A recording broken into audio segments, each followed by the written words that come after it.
a pureza. Bem-aventurados os puros de coração, porque eles verão a Deus. Mateus capítulo 5, versículo 8.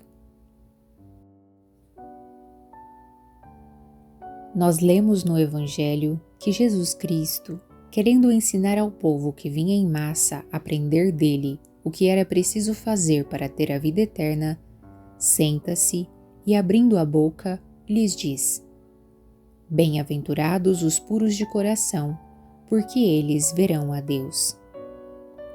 Se nós tivéssemos um grande desejo de ver a Deus, meus irmãos, só estas palavras não seriam acaso suficientes para nos fazer compreender quanto a pureza nos torna agradáveis a Ele e quanto ela nos é necessária? Pois, segundo Jesus Cristo, sem ela, nós não o veremos jamais. Bem-aventurados, nos diz Jesus Cristo, os puros de coração, porque eles verão o bom Deus. Pode-se acaso esperar maior recompensa que a que Jesus Cristo liga a esta bela e amável virtude, a saber, a posse das 3 pessoas da Santíssima Trindade por toda a eternidade? São Paulo, que conhecia bem o preço desta virtude, escrevendo aos Coríntios, lhes diz: Glorificai a Deus, pois vós o levais em vossos corpos, e sede fiéis em conservá-los em grande pureza.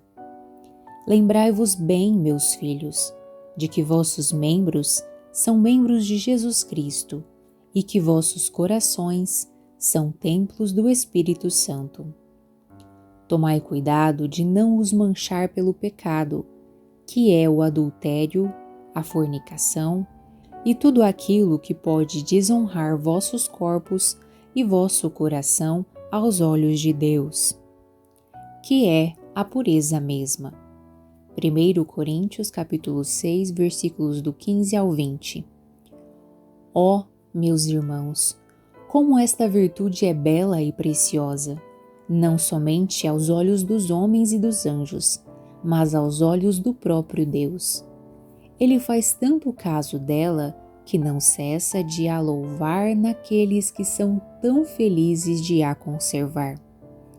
Também, esta virtude inestimável constitui o mais belo adorno da Igreja e, por conseguinte, deveria ser a mais querida dos cristãos. Nós, meus irmãos, que no santo batismo fomos aspergidos com o sangue adorável de Jesus Cristo, a pureza mesma, neste sangue adorável que gerou tantas virgens de um e outro sexo. Nós, a quem Jesus Cristo fez participantes de sua pureza, tornando-nos seus membros, seu templo. Mas ai, meus irmãos, neste infeliz século de corrupção em que vivemos, não se conhece mais esta virtude, esta celeste virtude que nos torna semelhantes aos anjos. Sim, meus irmãos, a pureza é uma virtude que nos é necessária a todos, pois que sem ela ninguém verá o bom Deus.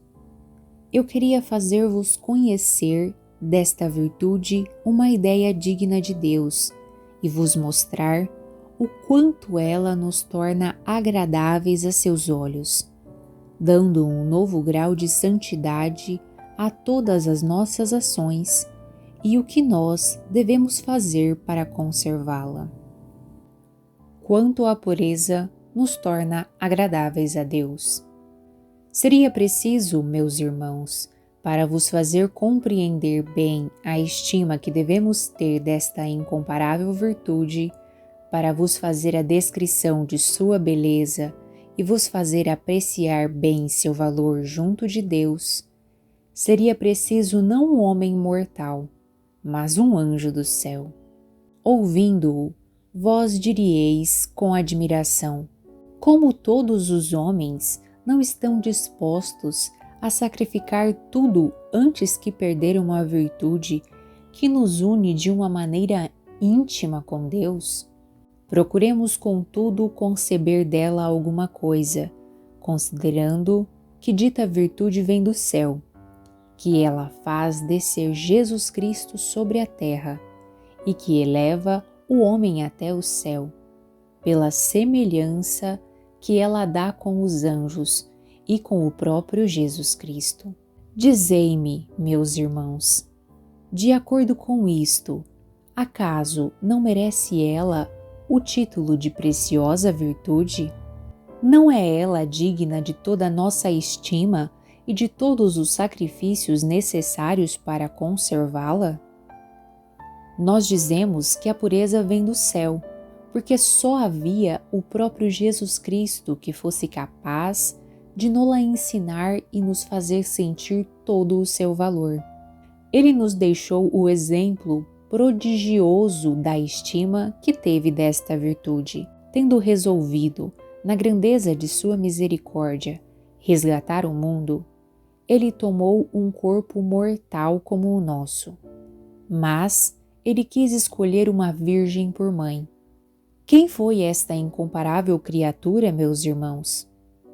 Foi Maria, a mais pura entre todas, e por uma graça que não foi concedida a ninguém mais, foi isenta do pecado original. Ela consagrou sua virgindade ao bom Deus desde a idade de 3 anos, e oferecendo-lhe seu corpo, sua alma, ela lhe fez o sacrifício mais santo, o mais puro e o mais agradável que Deus jamais recebeu de uma criatura sobre a terra. Ela manteve este sacrifício por uma fidelidade inviolável em guardar sua pureza e em evitar tudo aquilo que pudesse mesmo de leve empanar seu brilho. Nós vemos que a Virgem Santa fazia tanto caso desta virtude que ela não queria consentir em ser mãe de Deus, antes que o anjo lhe tivesse assegurado que ela não a perderia. Mas, tendo-lhe dito o anjo que, tornando-se mãe de Deus, bem longe de perder ou empanar sua pureza de que ela fazia tanta estima, ela seria ainda mais pura e mais agradável a Deus, consentiu então de bom grado, a fim de dar um novo brilho a esta pureza virginal. Nós vemos ainda que Jesus Cristo escolhe um pai nutrício que era pobre, é verdade, mas ele quis que sua pureza estivesse por sobre a de todas as outras criaturas, exceto a Virgem Santa. Dentre seus discípulos, ele distingue um a quem ele testemunhou uma amizade e uma confiança singulares, a quem ele fez participante de seus maiores segredos, mas ele toma o mais puro de todos e que estava consagrado a Deus desde sua juventude. Santo Ambrósio nos diz que a pureza nos eleva até o céu e nos faz deixar a terra, enquanto é possível a uma criatura deixá-la. Ela nos eleva por sobre a criatura corrompida e por seus sentimentos e seus desejos, ela nos faz viver da mesma vida dos anjos. Segundo São João Crisóstomo, a castidade de uma alma é de um preço aos olhos de Deus maior que a dos anjos, pois que os cristãos só podem adquirir esta virtude pelos combates, enquanto que os anjos a têm por natureza. Os anjos não têm nada a combater para conservá-la, enquanto que um cristão é obrigado a fazer uma guerra contínua a si mesmo. São Cipriano acrescenta que não somente a castidade nos torna semelhantes aos anjos, mas nos dá ainda um caráter de semelhança com o próprio Jesus Cristo. Sim, nos diz este grande santo, uma alma casta é uma imagem viva de Deus sobre a terra.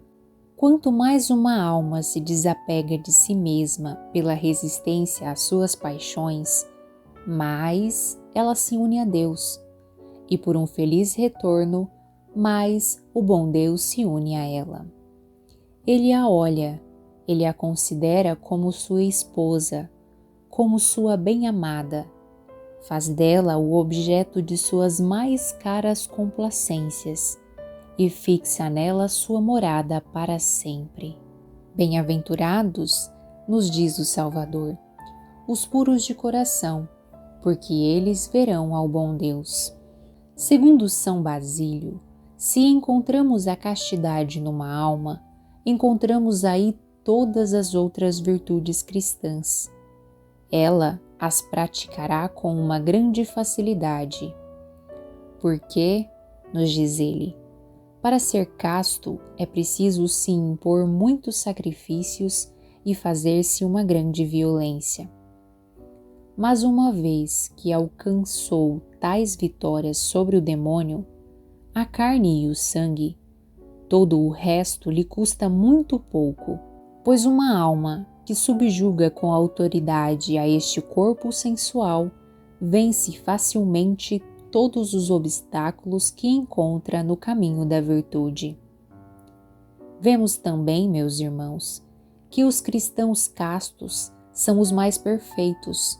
Nós os vemos reservados em suas palavras, modestos em todos os seus passos, sóbrios em suas refeições, respeitosos no lugar santo e edificantes em toda a sua conduta. Santo Agostinho compara aqueles que têm a grande alegria de conservar o seu coração puro aos lírios que se elevam diretamente ao céu e que difundem em seu redor um odor muito agradável. Só a vista deles nos faz pensar naquela preciosa virtude. Assim, a Virgem Santa inspirava a pureza a todos aqueles que a olhavam. Bem-aventurada a virtude, meus irmãos, que nos põe entre os anjos, que parece mesmo elevar-nos por sobre eles. O amor que os santos tinham por esta virtude. Todos os santos fizeram o maior caso dela e preferiram perder seus bens, sua reputação e sua própria vida a descorar esta virtude.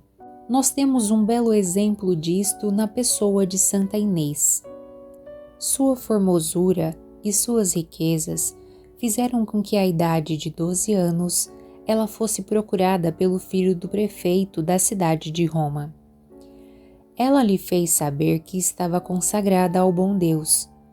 Ela foi presa sob o pretexto de que era cristã, mas em realidade para que consentisse nos desejos do rapaz. Ela estava de tal modo unida a Deus que nem as promessas, nem as ameaças, nem a vista dos carrascos e dos instrumentos expostos diante de si para amedrontá-la não a fizeram mudar de sentimentos. Não tendo conseguido nada dela, seus perseguidores a carregaram de cadeias e quiseram colocar uma argola e anéis em seu pescoço e em suas mãos. Eles não puderam fazê-lo, tão débeis eram suas pequenas mãos inocentes. Ela permaneceu firme em sua resolução. No meio destes lobos enraivecidos, ela ofereceu seu corpinho aos tormentos com uma coragem que espantou aos carrascos. Arrastam-na aos pés dos ídolos, mas ela confessa bem alto que só reconhece por Deus a Jesus Cristo e que os ídolos deles não são mais que demônios. O juiz, cruel e bárbaro, vendo que não consegue nada, crê que ela será mais sensível diante da perda daquela pureza que ela estimava tanto. Ele ameaça expô-la num lugar infame, mas ela responde com firmeza: Vós podeis fazer-me morrer, mas não podereis jamais me fazer perder este tesouro. O próprio Jesus Cristo é zeloso deste tesouro. O juiz, morrendo de raiva, manda conduzi-la ao lugar das torpezas infernais. Mas Jesus Cristo, que velava por ela de uma maneira particular, inspira um tão grande respeito aos guardas que eles só a olhavam com uma espécie de pavor e manda a seus anjos que a protejam. Os jovens que entram naquele quarto, inflamados de um fogo impuro, vendo um anjo ao lado dela, mais belo que o sol, saem dali abrasados do amor divino. Mas o filho do prefeito, mais perverso e mais corrompido que os outros, penetra no quarto onde estava Santa Inês. Sem ter consideração por todas aquelas maravilhas, ele se aproxima dela, na esperança de contentar seus desejos impuros. Mas o anjo que guarda a jovem mártir fere o libertino, que cai morto a seus pés. Rapidamente se espalha em Roma o boato de que o filho do prefeito tinha sido morto por Inês. O pai, enfurecido, vem encontrar a santa e se entrega a tudo o que seu desespero lhe pode inspirar. Ele a chama de fúria do inferno, monstro nascido para a desolação de sua vida, pois tinha feito morrer seu filho. Santa Inês lhe responde tranquilamente: é que ele quis fazer-me violência, então o meu anjo lhe deu a morte.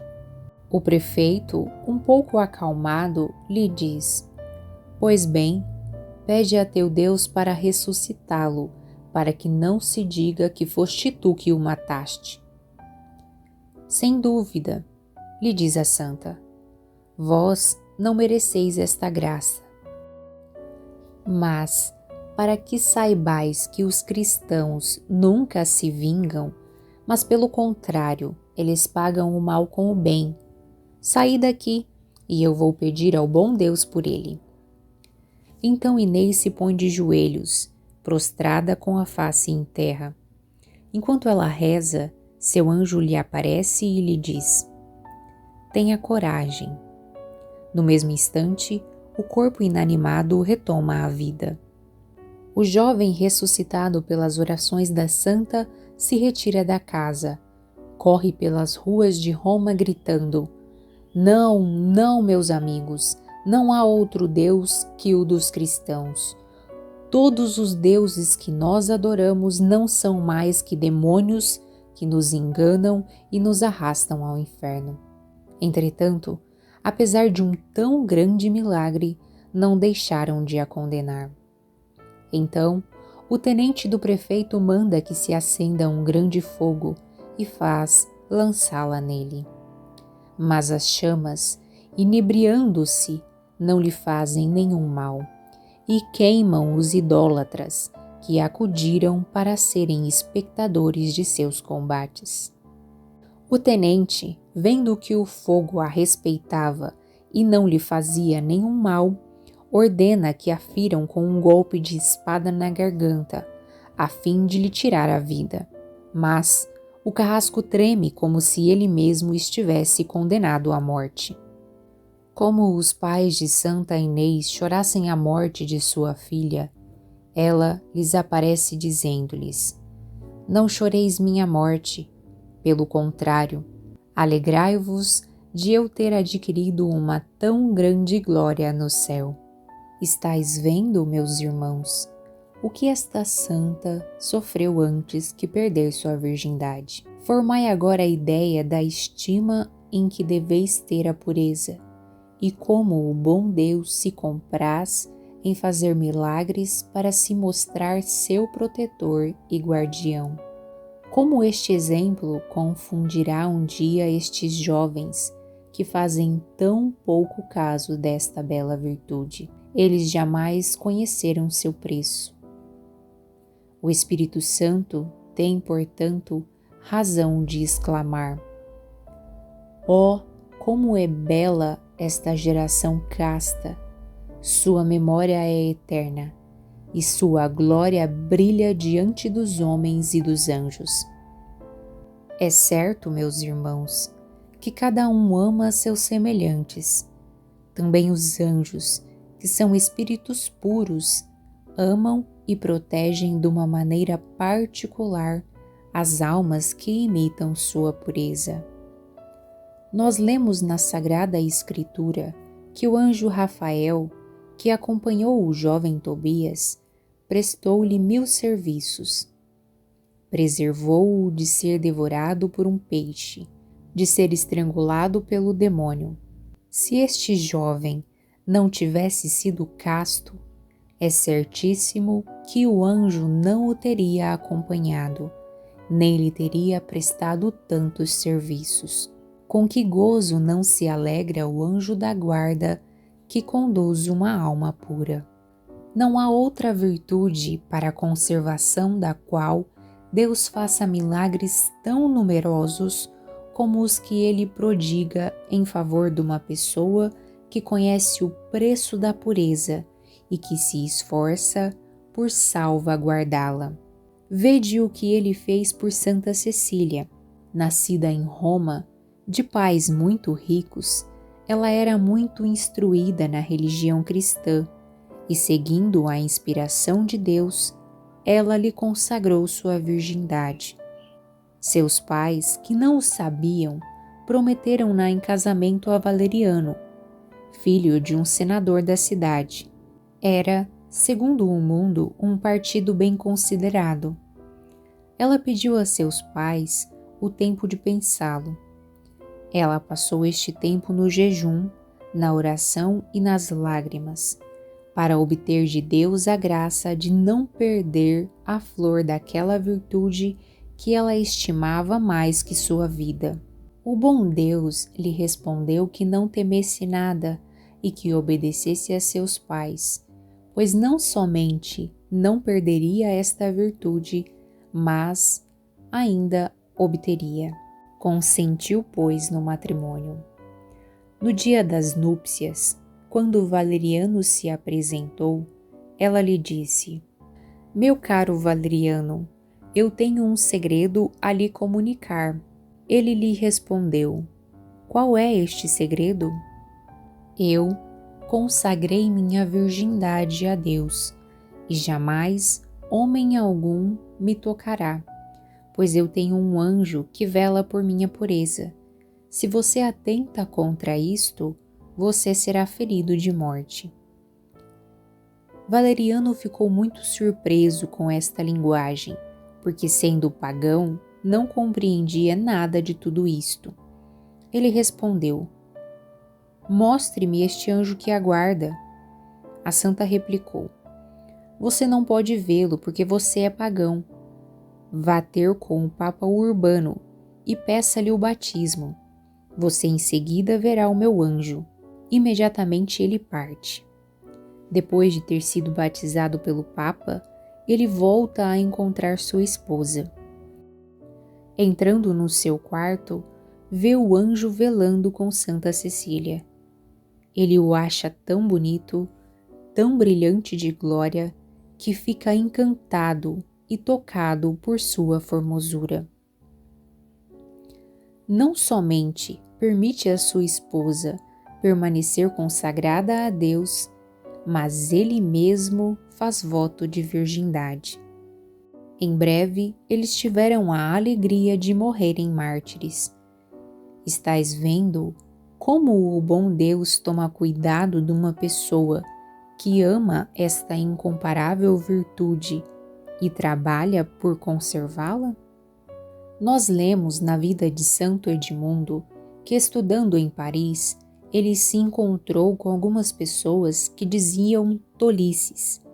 Ele as deixou imediatamente. Esta ação foi tão agradável a Deus que ele lhe apareceu sob a forma de um belo menino e o saudou com um ar muito gracioso, dizendo-lhe que com satisfação o tinha visto deixar seus companheiros que mantinham conversas licenciosas e, para recompensá-lo, prometia que estaria sempre com ele. Além disto, Santo Edmundo teve a grande alegria de conservar sua inocência até a morte. Quando Santa Luzia foi ao túmulo de Santa Águeda para pedir ao bom Deus, por sua intercessão, a cura de sua mãe, Santa Águeda lhe apareceu e lhe disse que ela podia obter por si mesma o que ela pedia, pois que por sua pureza ela tinha preparado em seu coração uma habitação muito agradável ao seu Criador.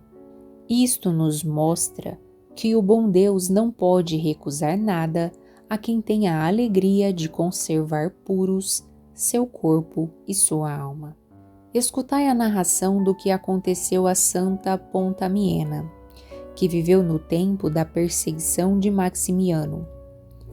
Esta jovem era escrava do dissoluto e libertino, que não cessava de a solicitar para o mal. Ela preferiu sofrer todas as sortes de crueldades e de suplícios a consentir nas solicitações de seu senhor infame. Este, vendo que não podia conseguir nada, em seu furor, entregou-a como cristã nas mãos do governador, a quem prometeu uma grande recompensa se a pudesse conquistar. O juiz mandou que a conduzissem ante seu tribunal, e vendo que todas as ameaças não a faziam mudar de sentimentos, fez a santa sofrer tudo o que a raiva pôde lhe inspirar. Mas o bom Deus concedeu à jovem mártir tanta força que ela parecia ser insensível a todos os tormentos. Aquele juiz iníquo, não podendo vencer sua resistência, faz colocar sobre um fogo bem ardente uma caldeira cheia de pés e lhe diz: veja o que lhe preparam se você não obedece a seu senhor. A santa jovem responde sem se perturbar: eu prefiro sofrer tudo o que vosso furor puder vos inspirar, a obedecer aos infames desejos de meu senhor. Aliás, eu jamais teria acreditado que um juiz fosse tão injusto de me fazer obedecer aos planos de um senhor dissoluto. O tirano, irritado por esta resposta, mandou que a lançassem na caldeira.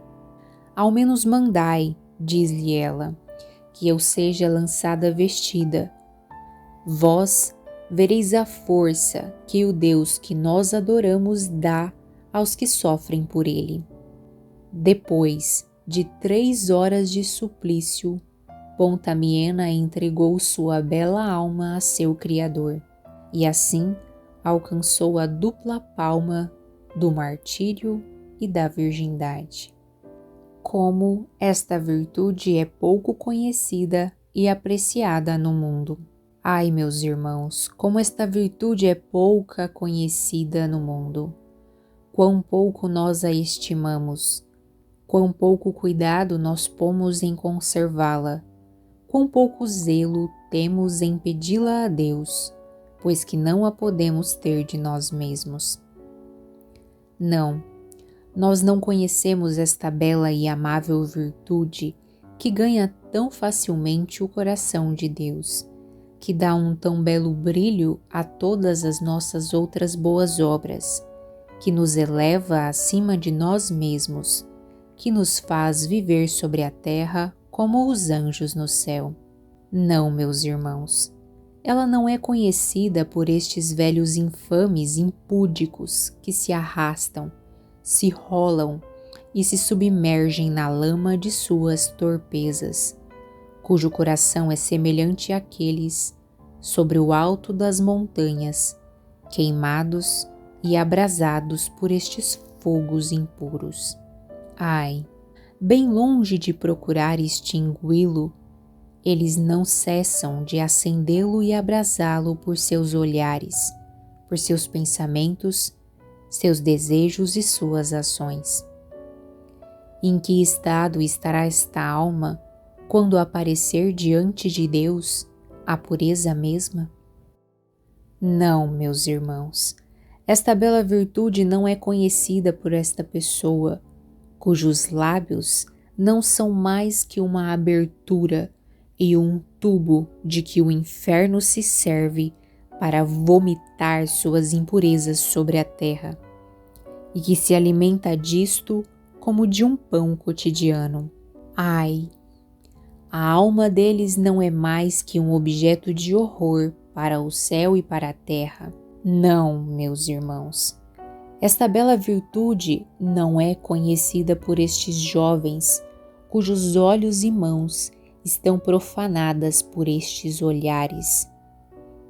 E, ó Deus, quantas almas este pecado arrasta para o inferno. Não, meus irmãos, esta bela virtude não é conhecida por estas moças mundanas e corrompidas, que tomam tantas precauções e cuidados para atraírem sobre si os olhos do mundo, que por seus enfeites exagerados e indecentes anunciam publicamente que são infames instrumentos de que o inferno se serve para perder as almas. Estas almas que custaram tantos trabalhos, lágrimas e tormentos a Jesus Cristo. Vede estas infelizes, e vós vereis que 1000 demônios circundam sua cabeça e seu coração.